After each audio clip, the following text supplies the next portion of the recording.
This is our second North American contribution to the International Dialogue Project on the History of Ideas and Their Practical Applications. We have found from our discussion so far that it is useful to focus on periods of change in order to get insight into what was the unique character of particular places. So we have chosen the 1950s, because that was a moment of change, not only in North American geography, but in other schools as well.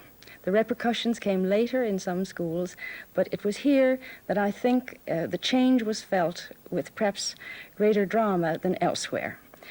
This discussion will be chaired by Professor George Kish at the University of Michigan.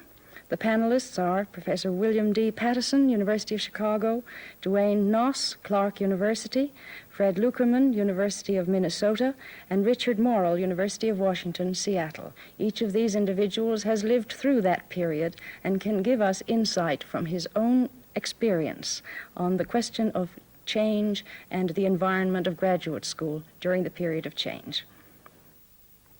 Our topic is American geography in universities in the 1950s. It was a time of change, time of growth, a time when the atmosphere within each of the major centers of American geography, in terms of staff, students, thrust, was undergoing a change. All of us around this table were involved with it. At Chicago, the University of Minnesota, University of Iowa, University of Washington, and at the University of Michigan. Our main purpose here is to discuss some aspects of that change as it affected the directions in which geography was moving, the programs, and the personnel. And what I'd like to suggest in our opening segment is to look upon each of the departments with which we were associated at that time and to see how we look back some 20-odd years later upon those times in which we participated and which in many ways were the formative years of what American geography is at the present time. And I'd like to start with Dr. Pattison, who at that time was at the University of Chicago, as he is now. Dr. Pattison. Well, George, I have some difficulty, I'm sure, as we all do, in remembering quite that far back. However, as I was reflecting earlier today, I found myself adopting what might be called a position of faculty determinism. That is, I found myself believing or granting my own belief that who was on the faculty at what time was indeed of decisive difference. And therefore, partially as a remedy to memory, I brought along the department list of faculty, which perhaps I could consult at this time, with the following roster then emerging. When I joined the department, which was in January of 1950, as a well-intending, I think, a graduate of Hutchins College, I found the following persons on hand in creating, I'd say now, a rather special atmosphere, one that was to be dispelled only a few years later. Here they were. First, Robert Platt, who was chairman and newly so as of that time. Henry Lepard and Edith Parker were very shortly to be leaving. Chauncey Harris, representing a presence that had begun somewhat earlier, that is 1943.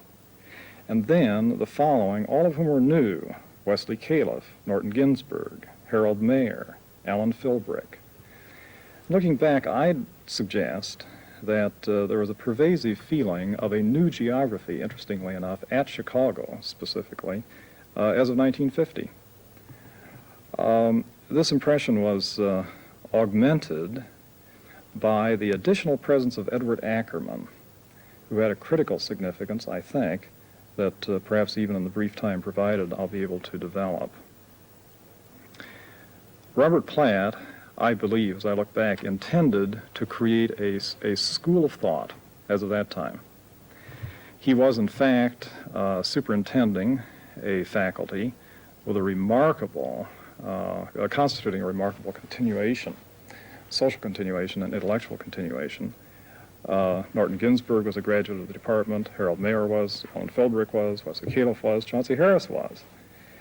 And the soon-to-depart Henry Lepard and Edith Parker were. There was then, as one of three general attributes at that time, an intellectual continuity that was quite striking. Second, there was the exercise of personal leadership, and there's no question about that on Platt's part. And third, there was intellectual isolation. There were great dangers in this.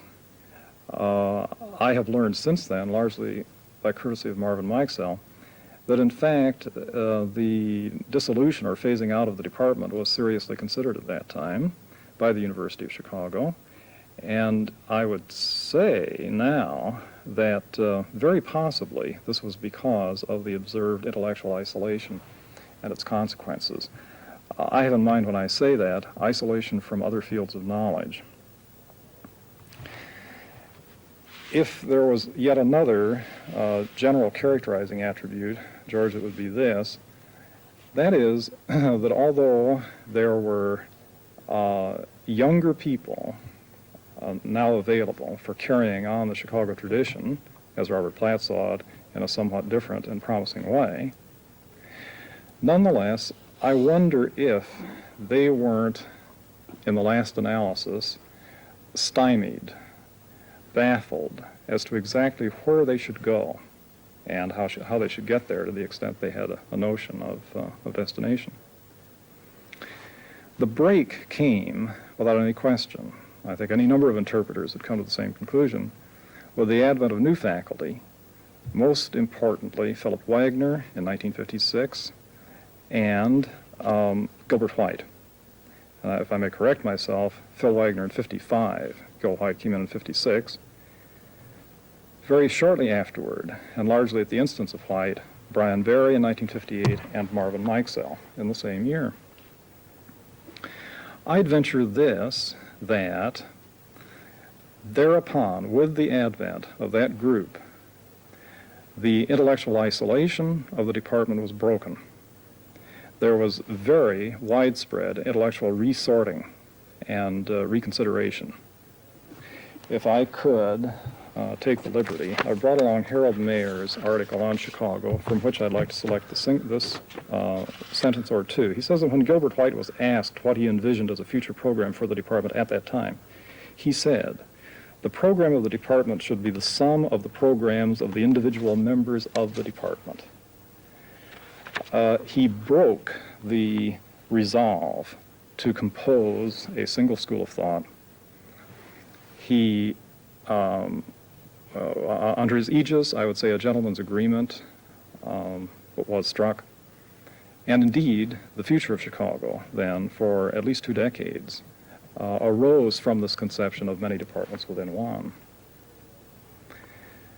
Second, there was a renewal of the personal leadership principle, that's evident, in the place of Platt, A. White, with his quite different ideas. Third, there was the encouragement of intellectual exchange and exposure in striking contrast to the practice, if not exactly the policy, that had prevailed in the earlier years. All of this is to say that, to my way of thinking, looking back, there was a distinct phasing within the decade concerned. Of the 2 phases, it's the earlier one that's very real to me because I was there. The second, I know by inheritance, having come back to Chicago in the next decade, by the report of particularly Marvin Mikesell. Now, do I have a few moments remaining? May we come back, because we'll be going around the table. It's been said, and this conference brought it up again, that the Midwest is the heartland of American geography. It's also been said American geography is within 500 miles of Chicago. Apologies to Seattle. And maybe we will move on, and I'll turn to our colleague, Dr. Knos, who at that time was at the University of Iowa. Yeah, I started work at the University of Iowa in summer school. I was a school teacher, and it was disillusioned with painting houses in the summertime. And that was in the summer of 1949 It was about 3 years after the department had been established in the College of Liberal Arts. That fact that it was a new department is interesting, I think, in terms of what subsequently becomes an experience of a lot of innovation in that department, of which I had, that was the conditions under which I was socialized into this geography community in a very real sense. That department centered around Harold Mccarty. And Harold Mccarty was the first chairman of the department. He had gotten his degree at Iowa when geography and sociology and economics were all together in the College of Commerce, as I understand it. There were a number of compadres of his age, a couple of economists, Woody Thompson and Clark Bloom, a sociologist named Harold Saunders, a social psychologist, Manfred Kuhn, who were sort of the young Turks in the development of the College of Commerce on the faculty. And when they split the sociology department and the geography department out of the College of Commerce into the College of Liberal Arts and made them separate departments, that association was maintained, probably a more intimate association than you normally see across disciplinary lines. They were all friends and talked to each other, had the same metaphors and the same language.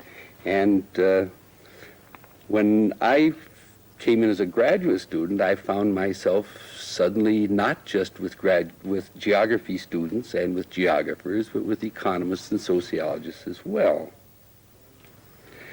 That's one sort of an aspect that I think was important in the kinds of work that the people at Iowa did in the middle 50s. Another happening had to do with the town of West Branch, about 20 miles east of Iowa City, which was a Quaker community, and in which the Friends brought displaced Jewish scholars from Europe, essentially, for as a sort of a center. And a number of those scholars ended up at the University of Iowa during the war period. Among them, Kurt Schaefer and Gustav Bergmann.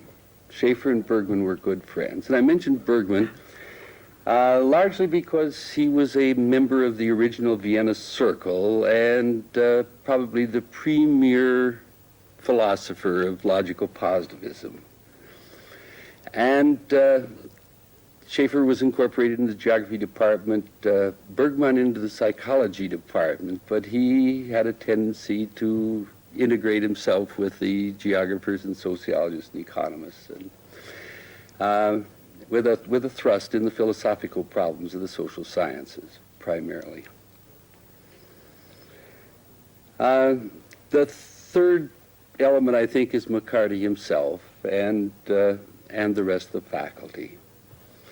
Mentioned Kurt Schaefer, but also George Hartman and Walt Wood, who were rather remarkable people, particularly in terms of the intellectual community that they formed. They had offices on the third floor of the library at the West End and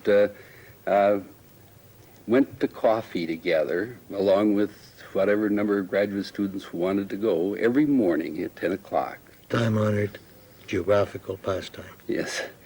And also on the third floor of the library were the philosophers, and they used to go to coffee at the same time. And I look back with great fondness at continual half-hour to an hour of general discussion where I think I really learned most of what I learned. It was within this context that the experiments with statistics particularly took place. One of the mentors of Mccarty was a statistician named George Davies in business statistics, and another friend, C. Frank Smith. And so that whole group were not unfamiliar with statistical analysis and that sort of a thing. Didn't do much of it, but was familiar with it and had the resources to pursue it. But the effect of Bergman on that community was important. The metaphor was statistical analysis, regression models and that sort of a thing. But I would suggest that the thing that the Iowa people were really dealing with was positivism and a view of science in those terms, of which statistics was just a very handy metaphor to play that type of philosophy out. And in that rather incredible ferment in which you had not only geography but also psychology, philosophy, sociology, and economics with a philosophical commonality. I think that's where most of the innovation that Iowa came from and then was carried on.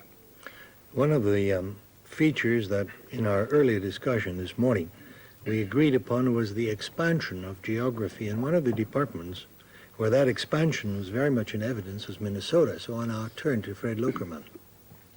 I think that's true. But I think what you said about the 50s being a period of transition is the most important. And the most important thing about that, I think, was that we all realized it was a transition. It's not something we look back on and say, aha, that was a period of transition. At Minnesota, we were very conscious of that, and I suppose I was as much as anybody, since I walked into Minnesota as a freshman in September of 1940. Left it for the war, came back in 46, and the department was completely new. Davis was about to retire. Brown had only 2 years left of his life. Hartshorn had gone to Madison. Weaver had come in 46, just fresh out of the AGS and the Arctic Atlas. Brooke came in 48, Borchard a year or so afterwards. So there was a complete transition between the war period and the beginning of the 50s. In the 50s, I think probably the greatest change was the enormous efflorescence of geography, both in terms of faculty and in numbers of students. If I remember right, the enrollment started climbing like 20% a year in terms of the introductory courses. And as we, as graduate students, which were few in number, suddenly had to service this group, we became faculty. And we weren't told, we had choices. We taught what we wanted to teach. So my memory goes back to a number of transitions. It's the old department, the Hartshorn, Brown, Dickin, Davis department with its traditions. And it was a tradition of research. The things we used to hear about it, I think we could verify by our own accounts of the retired people. It was said that Davis locked the doors at noon in the department, kept all students away, and told the rest of them to get down to their research. I remember that when Davis retired, he was writing his second edition of Earth and Man, and he was in the back room behind the only lecture room we really owned, a cartography lab, and he used to counsel us as graduate students. Don't get married until you get your PhD, for example, and this sort of thing. He was an old Yankee from Michigan, as you know, George. The next change was certainly the input. Weaver, although he was young and out of the AGS and originally been at Madison, came out of Berkeley. Brooke, who had been at Berkeley all during the 30s, had gone back to Utrecht after the war, spent a year there, came in as the new chairman. It was a two-man department at that time. There were a number of us graduate students teaching, And then Borchert, the all-American boy, came in from Wisconsin. I remember that very distinctly because it was something we really hadn't expected in terms of the old tradition and the Berkeley tradition that had been imported by Weaver and Brooke. I remember the first time I heard him, he reviewed his thesis on the Prairie Triangle, physical geography, climatology.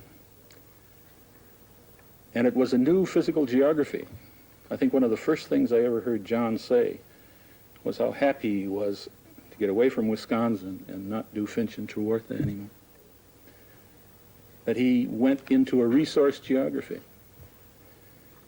I think the other change was a consciousness of what was happening in the national discipline. You remember that was a period of enormous interest in the outside world. The area studies programs were booming. We'd gone into the Korean police action, as they called it. Enormous influx of GIs and people who had delayed their education, but enormous intellectual activity. And then all the things that were changing technologically in the country. The Twin Cities, for example, had just broken out of its political boundaries and started its urban sprawl.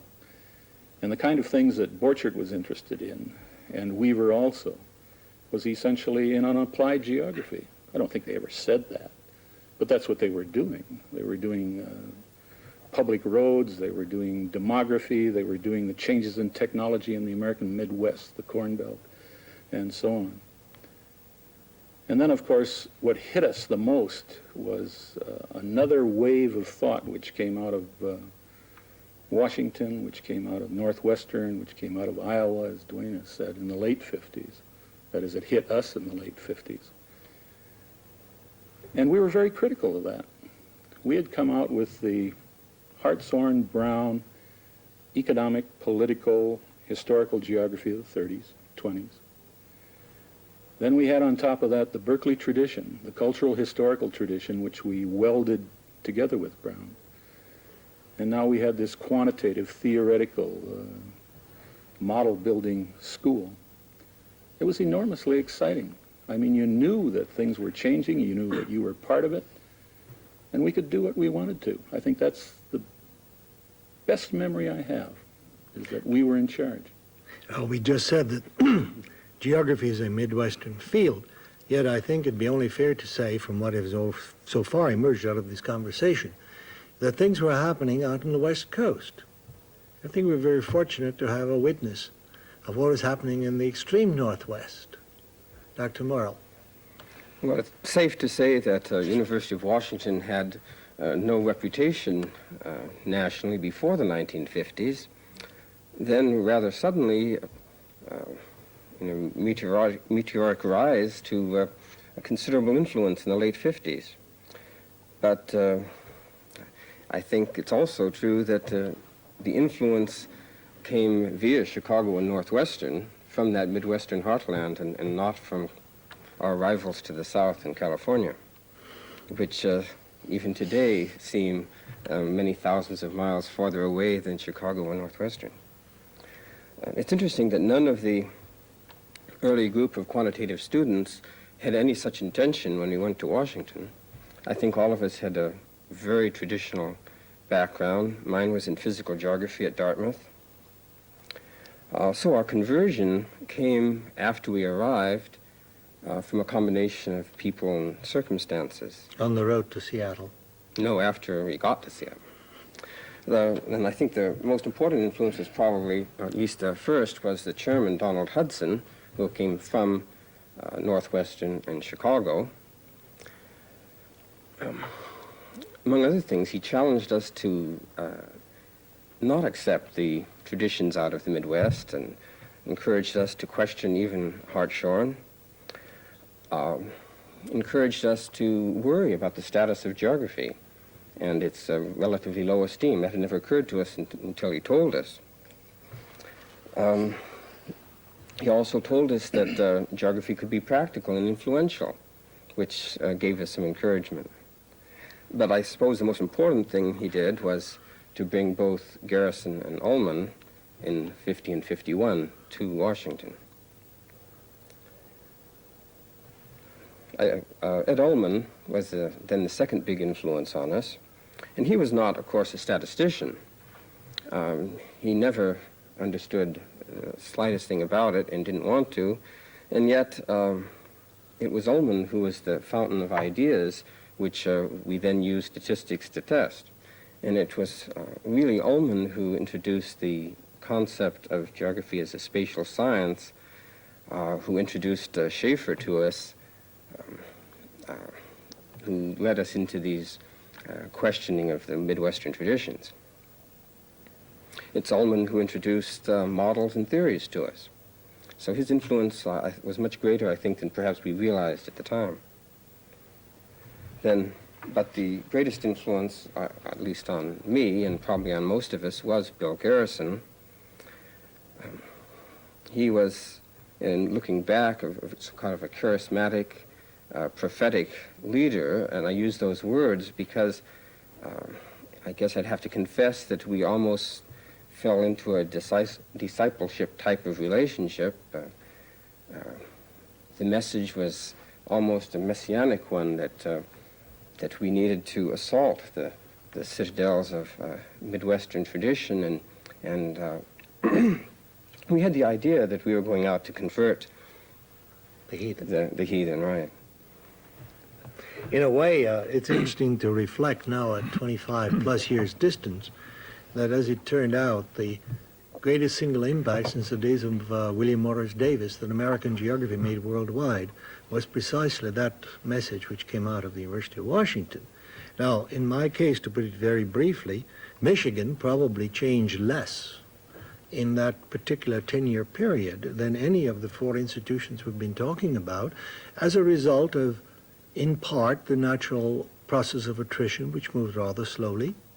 Our enrollment, our graduate enrollment increased greatly. We had, as Lukermann said, this great influx of people enthusiastic for more knowledge, enthusiastic to get a degree, enthusiastically going, thinking of the years they've lost. And it had, I think, a very direct impact and influence on the quality of our graduate group. Yet the staff did not really begin to change, and this is, again, in retrospect, until the first apostle arrived from Seattle.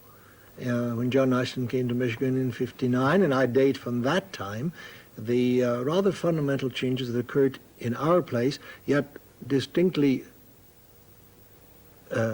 much delayed away. One of the points that comes out, it seems to me, in this conversation, as we are speaking of schools and personalities, is what might, for the want of a better word, perhaps be referred to as the interconnections, the cross-country influences. Dick Morrill's remark that to them in Seattle, Chicago, and Northwestern were much closer than the mere 1,000 miles down to Berkeley or the City of the Angels. In what way would you today, these years past, look back upon the role that these influences which were moving through, in part, the printed media, our own journals, through, in part, the movement of these new and interesting men, in part through the controversies, I'm thinking, for example, the controversies surrounding Schaefer, had on the general atmosphere of American geography in the 50s? Well, we perceived ourselves out there as fairly isolated, difficult to get to meetings, unlikely to be published very readily. So I think one of the influences, interconnections that was important to us was the beginning of the discussion paper series in January 1958.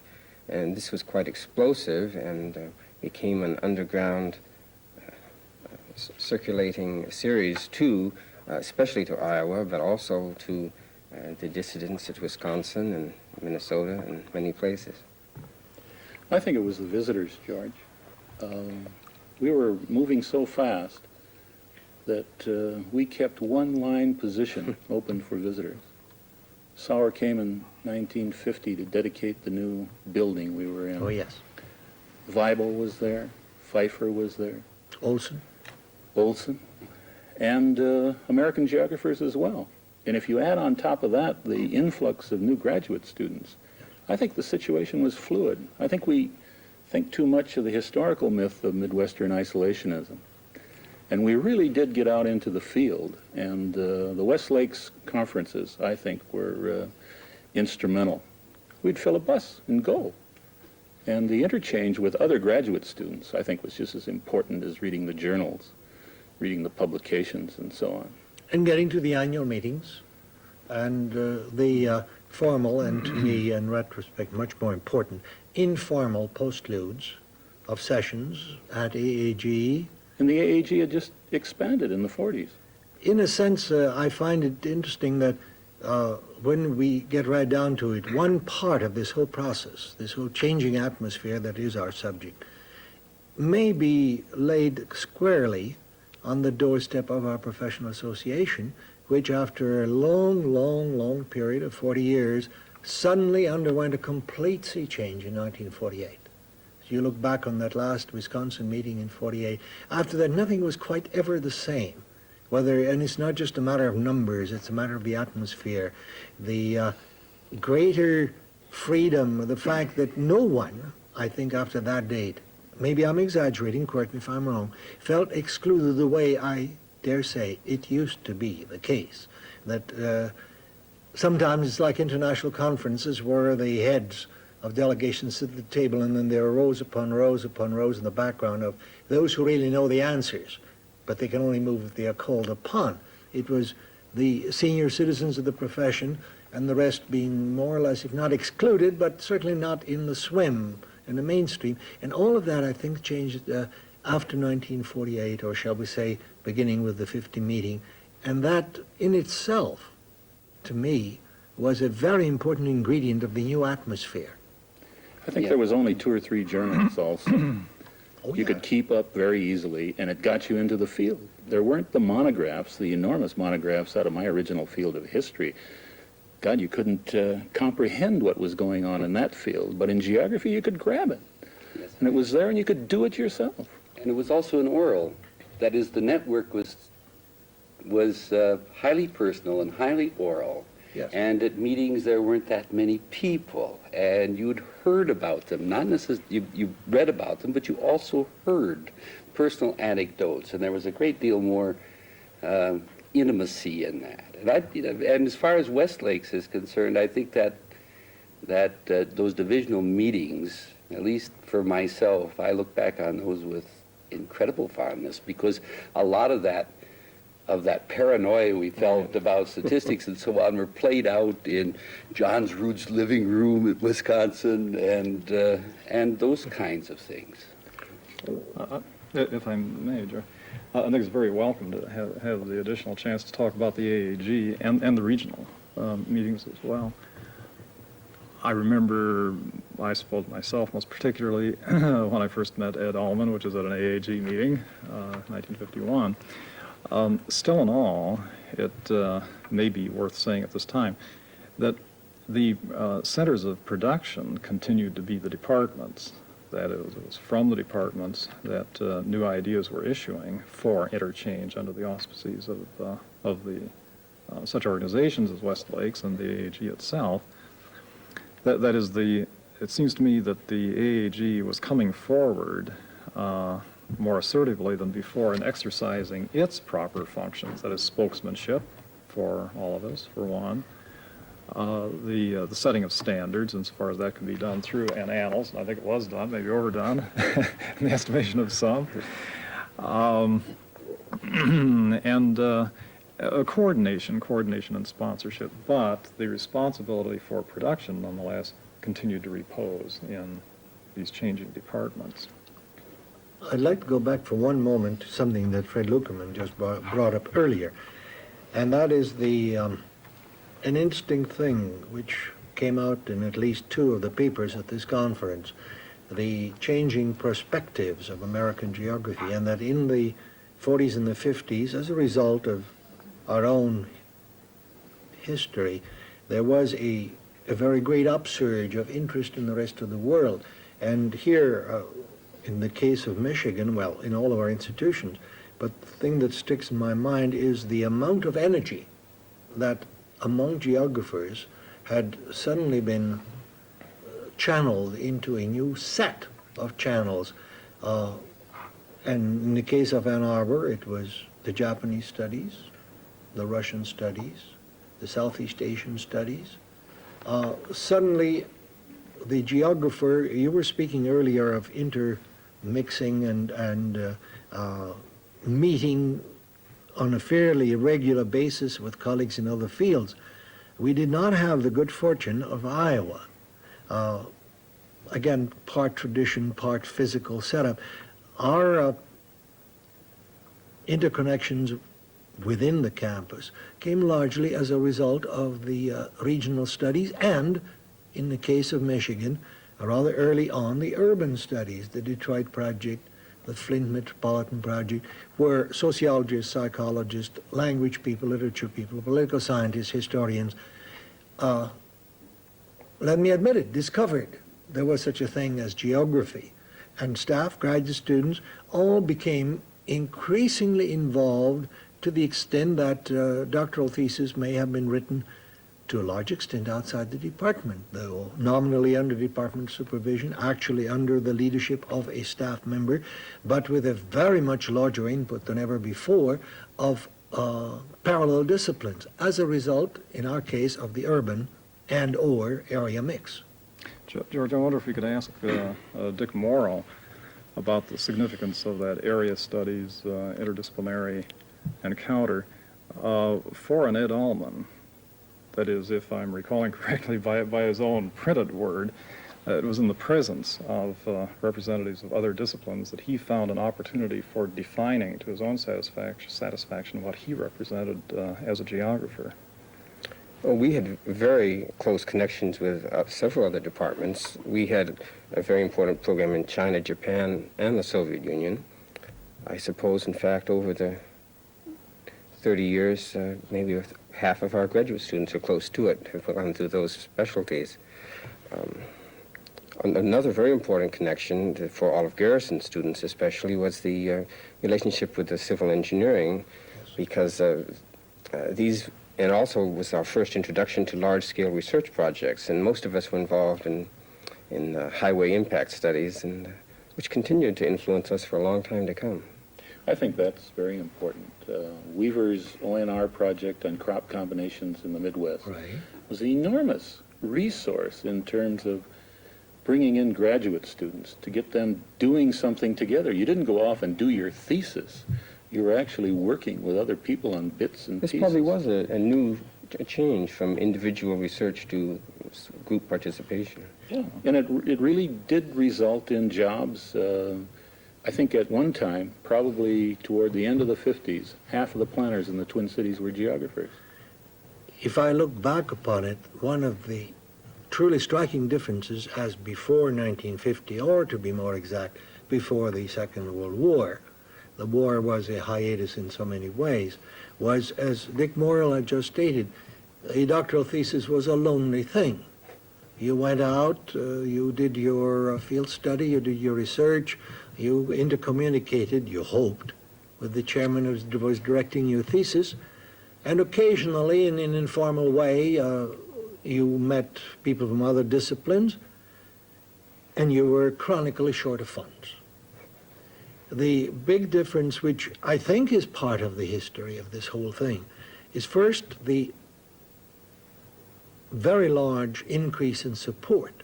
But more than that, the point that you have just made, several of you, which is geography discovering and being discovered by outside funds for research support, which certainly was not the case prior to the 1950s. Research support in area studies, research support in geography studies, quad geography, such as Weaver's crop studies, and that, I think, was true of all the major departments. It was certainly true at Chicago, yes. The impact of that on our attitudes and our values and the speed with which we are working, which, in a sense, I look back upon, is a double-edged weapon. True. It sometimes did retard and slow down your own thesis work, yet it gave you possibilities none of us used to dream of.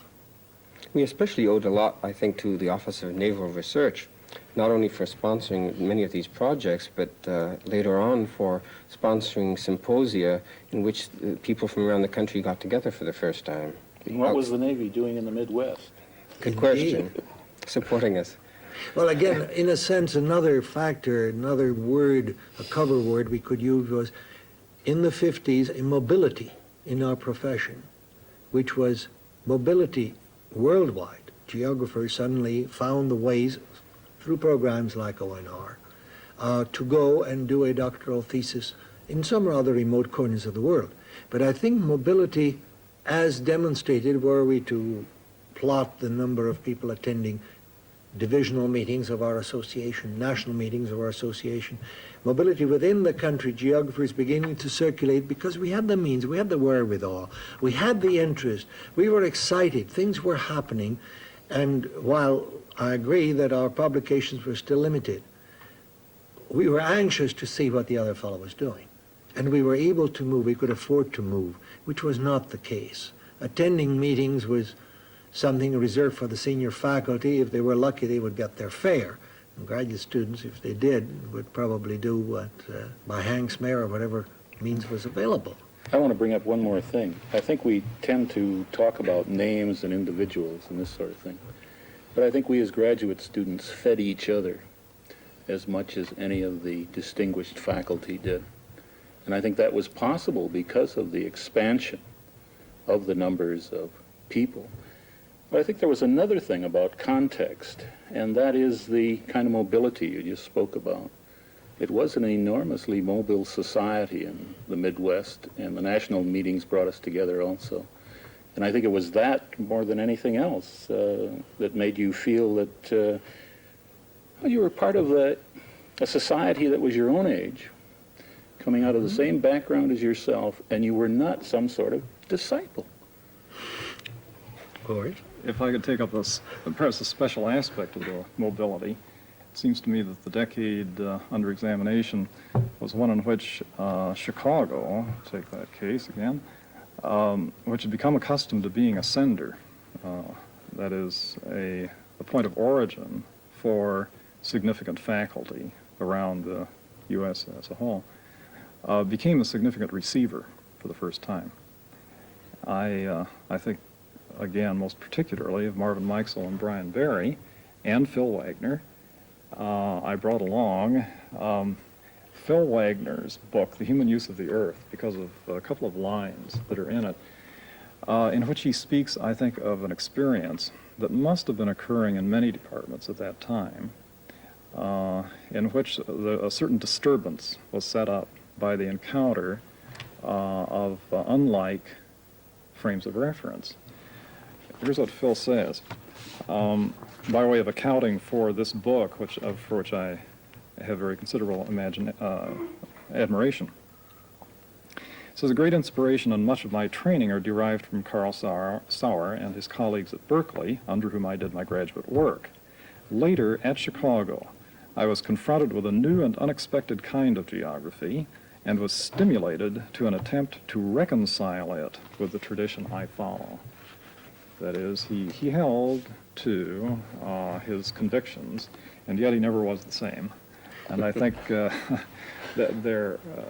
he in turn stands as something of an exemplar of a phenomenon that was becoming rather widespread. It's another aspect of mobility. In other words, while a European scholar will look upon American universities as far more in flux than the European ones, where appointments are made and usually lifetime ones, even though they do move from here to there. I think that in our own discipline, the number, as you pointed out, Chicago was one case, Michigan was another, where the majority of the staff came out of two institutions in terms of their academic training. Yet if you look back upon it in the 60s, very much more now, it is a very widely varied background as a result of yet another kind, an academic or faculty or staff or graduate student mobility. In part, I presume, because of the means available, in part because of the university expansion, which that's one point Fred referred to it in terms of enrollment. It was not perhaps as spectacular at our place as in some others, where to teach psychology, introductory course, they hired the biggest hall in town, Hill Auditorium, with 4,500 seats.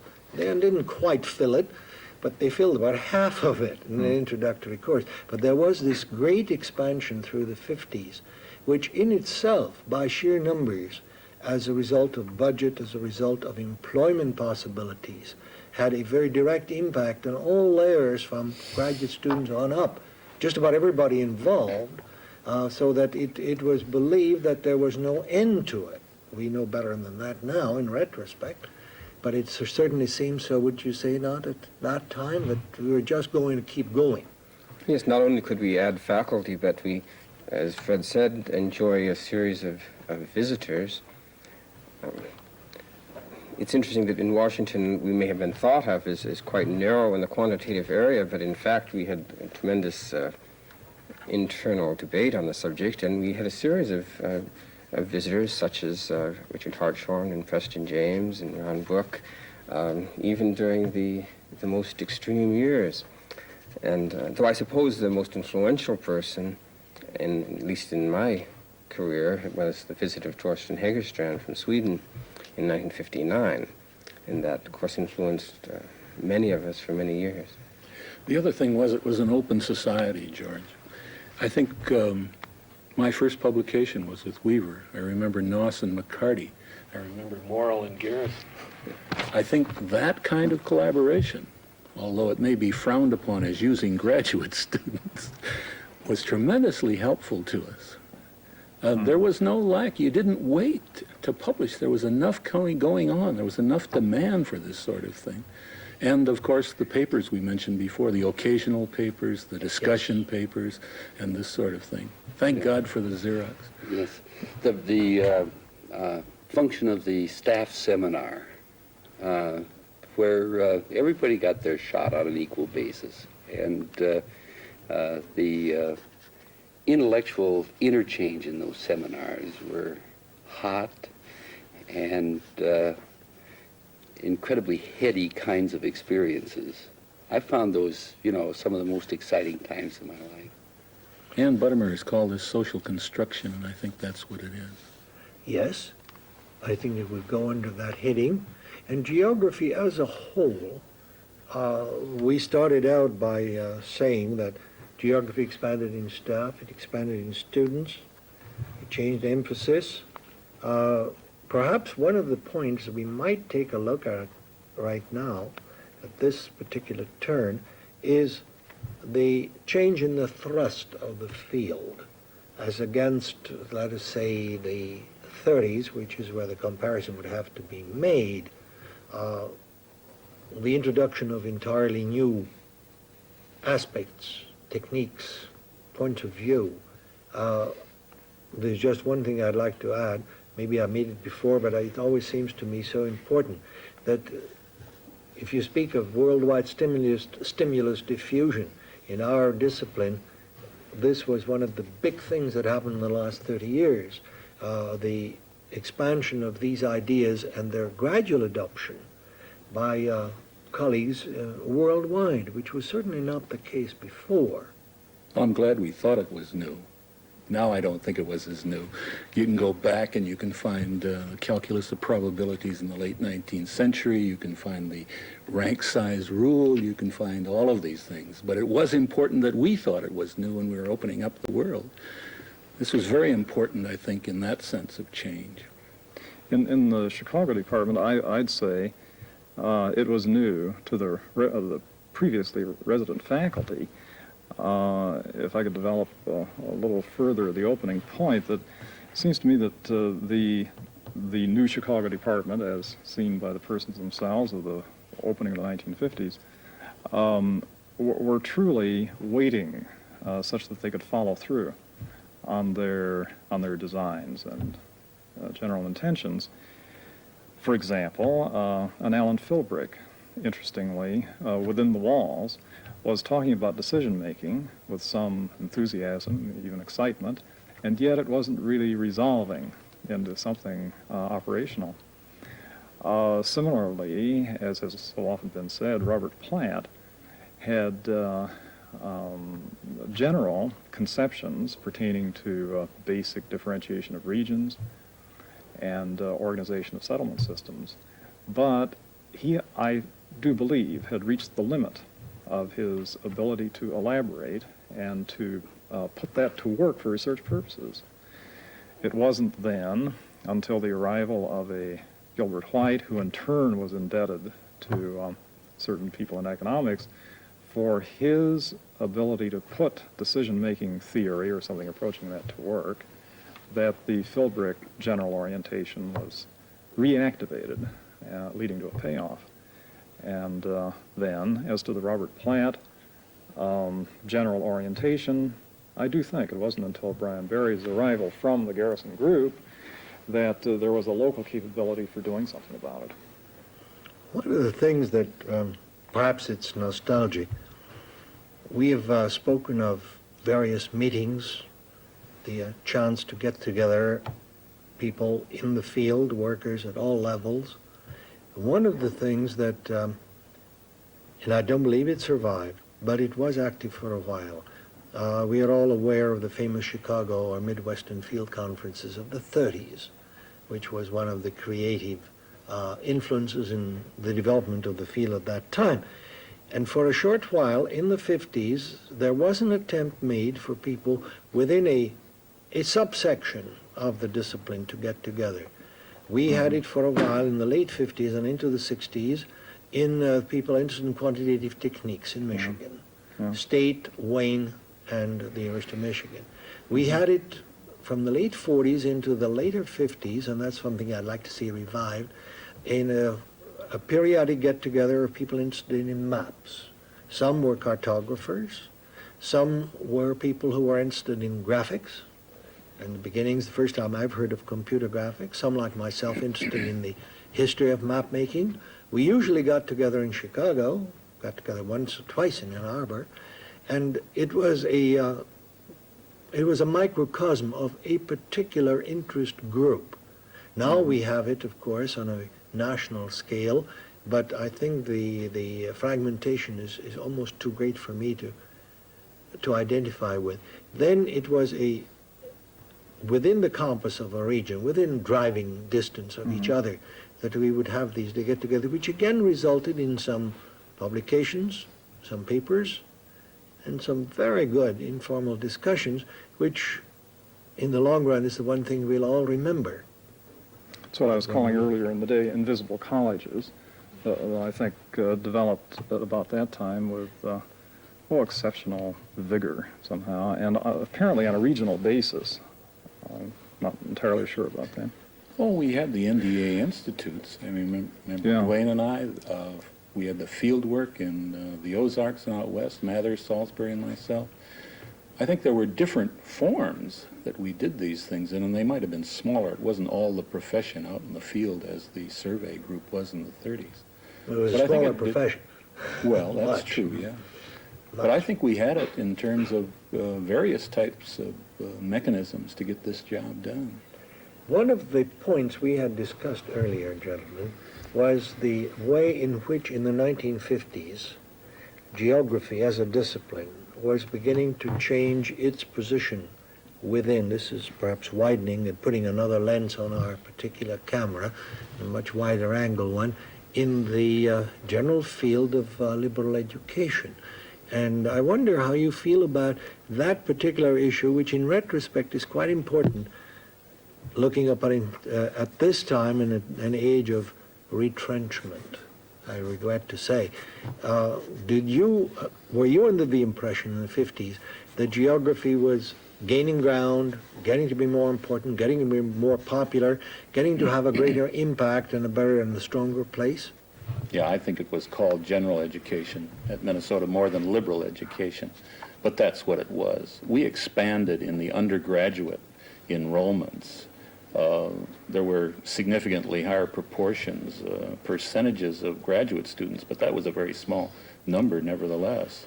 I think we spread interdisciplinary, multidisciplinary, cross-disciplinary out of the war, out of the area studies, then into planning, engineering, what we were doing with other disciplines is strikingly different, it seems to me, than what I hear about the 30s and the 20s and the teens. I think geography has influenced its sister disciplines. That's as important as anything it's done to geography itself. Now, you see, there's certain educational, I don't know whether there are changes or not, Bill, you can correct me on that, but it seems like a lot of the enrollment, undergraduate enrollment, that came during that time was exactly the time these departments were being, that it's, the colleges of liberal arts are putting in core distribution requirements and these sorts of things, and geography was put in as satisfying parts of those cores, either in the physical sciences or the social sciences, or or maybe both in places, and that a lot of that attraction to geography came out of the purely sense of students that they'd rather take geography as a science than physics, for example, and we got a clientele then that we could do something with and develop. I think the other disciplines wondered where in the hell we were coming from. Yeah, I do too. Or where we had been. In a way, what we are now coming to, it seems to me, gentlemen, is what the title given to this conversation was to begin with, the changing context of geography within the wider framework of the universities. We have not really touched upon an interesting thing which occurs to me, I don't know if you agree with me, and that is that not just for the period of a war, such as World War II, when there was a great number of people, practitioners, involved in the defense effort in one way or another, but that after the war and after Korea, in a sense, perhaps there was a trend to recognize geography in the halls of planning and in the halls of government. This is something I'm not at all sure about myself, but in a sense it's part of the context. Do you think that there was a greater demand, a greater number of possibilities of employment? I hesitate to say greater influence. Yeah, I think there is, yeah, and there was. I think that's particularly true of city planning, for example, Yeah. which had an incredible explosion in demand for people and relatively few people to take them. And it seemed like that was one of the really rich areas where a number of people who were interested in urban studies went. I don't know what field work was like in the 20s and 30s, but the development of the tools in the 50s, I think, underlies where we're going now in environment, pollution, Right? perception. I think that's where we came of age. In a sense, what we really see is the projection of the 50s, what we could look at for just one moment, because I don't think we can completely ignore it, though our brief was one of retrospection. I think exactly what Fred Lukermann said, the arsenal of research tools, such as remote sensing, such as the arsenal of presentation techniques, which is a direct outgrowth both of the quantitative approach and of a big renaissance, which I think is an interesting thing we haven't touched upon, of map making and presentation ways in American geography. If you look upon the maps of our predecessors and those of the 50s and the 60s, I think there is a very, very substantial qualitative change. And in a way, that word underlies the whole period, this whole decade. What I wonder is, how do you look now, having concentrated our attention entirely on one decade? It seems to me justified to say, well, how do we look now upon the following two, since we are almost at the end of the third one? How do we look upon the events, anyway, of the 60s? Have we continued the same trends, the same changes? Have we introduced a new thrust? Or are we still more or less following what happened in what begins to look, as a result of this and many other conversations, as the one big time of change, the time of the 50s?